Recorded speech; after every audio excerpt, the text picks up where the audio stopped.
What we're going to say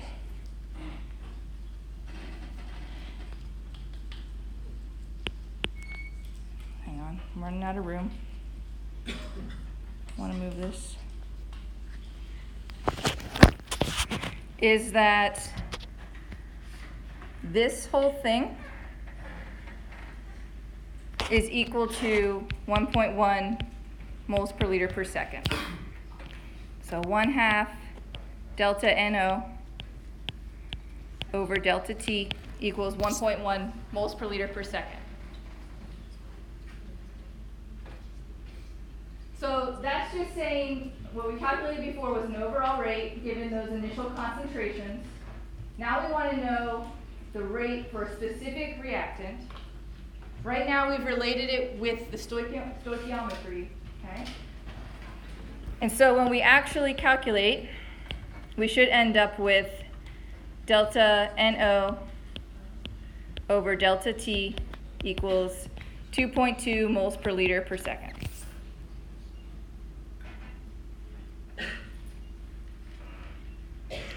Questions on that?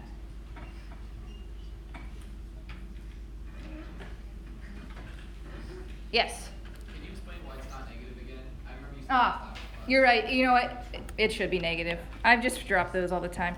And the reason probably is in my head I know that the rate's going to be positive. So yeah, it's going away. We always report our rates as positive numbers. The negative sign indicates that the concentration is going down for a reactant. So my apologies for missing that. What other questions? Yes?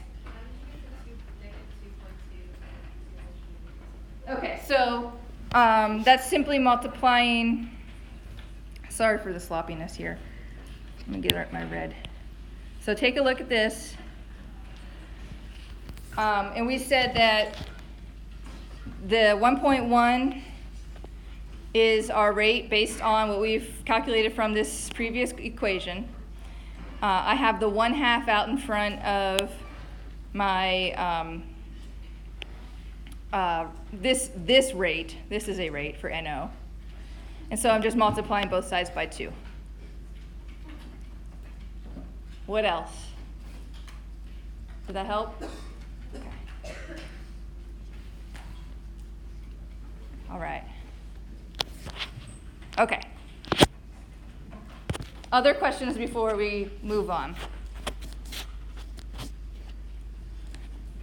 Okay. There's a number of problems to practice in your homework.